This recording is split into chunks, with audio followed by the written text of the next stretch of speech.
Mga kadahilanan bakit mahirap magtiwala at magpautang. Oh, dito na naman tayo sa utang na ito. Wala na ba itong katapusan na titintin?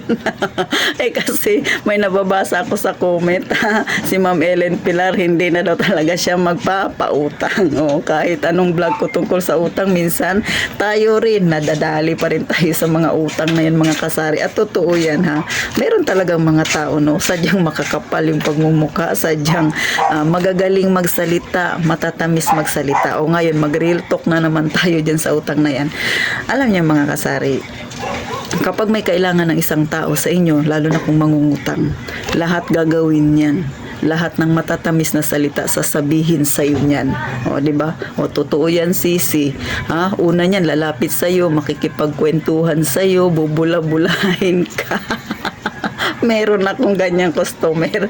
Naglapit siya sa akin. Sabi niya, malit lang yung tindahan mo, pero ang organized naman, ang ganda-ganda na naman ang pagkasalansan mo. At saka ang dami ng laman o kung ano-ano pang imamarites niya sa'yo. Pagkatapos, gagamit niya ng isang kapitbahay na sisiraan niya. Sabi niya sa akin, ay, si ano pala, ganito, ganyan.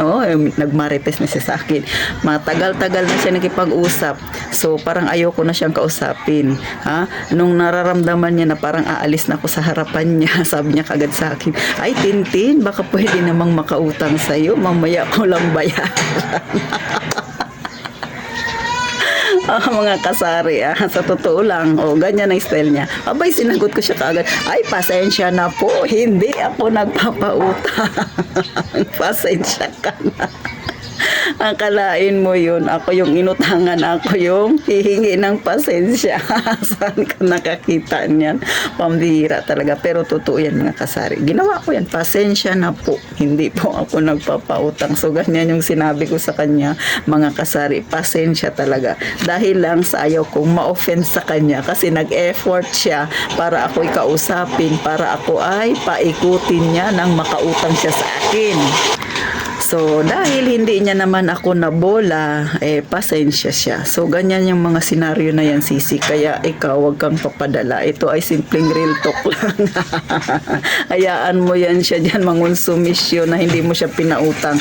Ang mahalaga, hindi ikaw ang nagkonsumisyon. Maliban pa dyan mga kasari, mahirap na.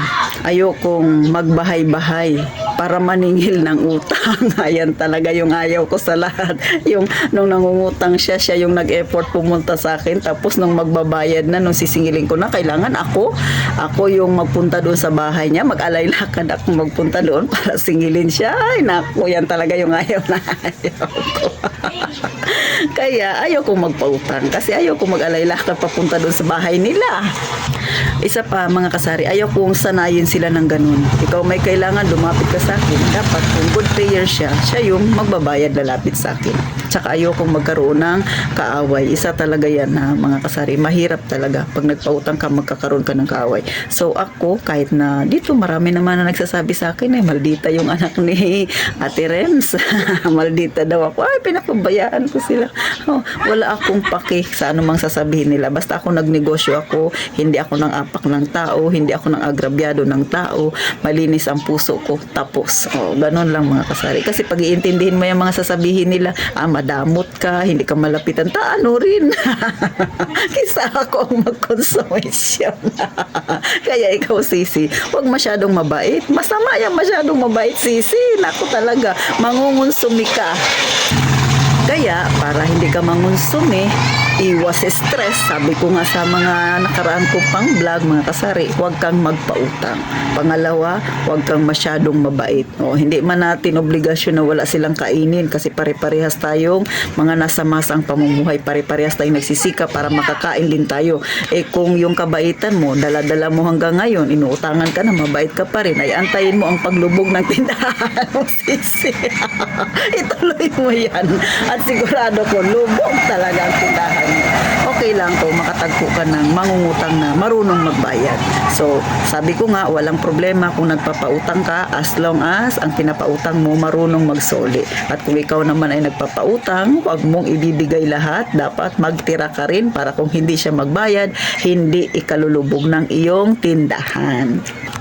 So paano mga kasari, hanggang dito na lang ang talakayan ni Ate Tintin. Pinaiksi ko lang talaga ito. Gusto ko lang makipagkwentuhan sa inyong mga kasari. So minadali ko lang ito kasi nga masyado nang maingay dito sa amin. Marami na mga batang naglalaro.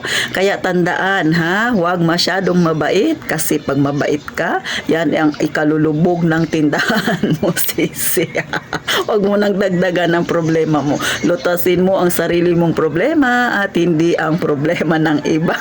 Yan ang iiwan sa inyo ni Ate Tintin na kataga. So paano mga kasari ha? Huwag ka nang mahiya ha. Mag-subscribe ka na kay Ate Tintin. At syempre pa, gaya ng palagi kong sinasabi, mag-iingat tayong palagi mga kasari.